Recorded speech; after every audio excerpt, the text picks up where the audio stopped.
DJ Raju बिकुतो।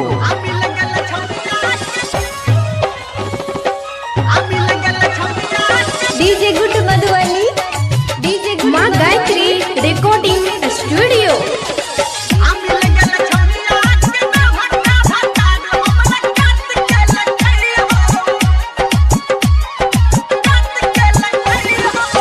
छेल कुमार खूब ओढ़नी उघार हमर साथ ले लकइयो, छेल कुमार खूब ओढ़नी उघार हमर साथ ले लकइयो। आ मिल गेल छौरिया के ना भट्टा भट्टा हमरा काट के लकइयो, मिल गेल जहिया से ना भट्टा भट्टा हमरा काट के लकइयो। छेल कुमार खूब ओढ़नी उघार हमर साथ ले लकइयो।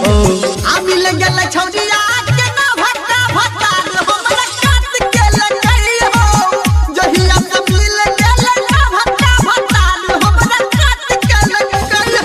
DJ good Madhubani, DJ good Madhubani, DJ good Madhubani. आ मिल गेल छौरिया अभी आप सुन रहे हैं डीजे राजू बिकुतो।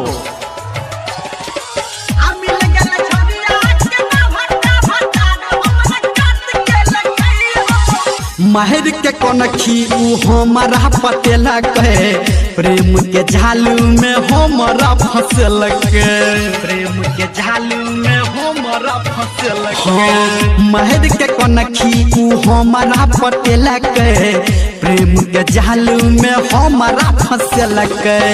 केल के उघात हमर छोड़ के साथ दोसर हाथ भेल कहियो, केल के उघात हमर छोड़ के साथ दोसर हाथ भेल कहियो।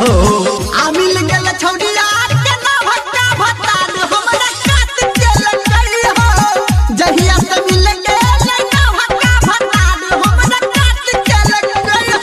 DJ good Madhubani, DJ good Madhubani, DJ good Madhubani.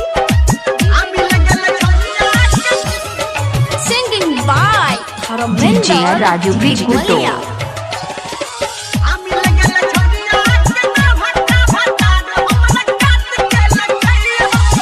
हमरे दिलहाला गावे ठोरा ललिया, गावी के सुनावे धर्मेंद्र निर्मलिया, गावी के सुनावे धर्मेंद्र निर्मलिया। हमरे दिलहाला गावे ठोरा ललिया, गावी के सुनावे धर्मेंद्र निर्मलिया। टूट गेल दिल भेले रूपम के फील तैयो साथ ले लकइयो, टूट गेल दिल भेले रूपम के फील तैयो बात के लकइयो।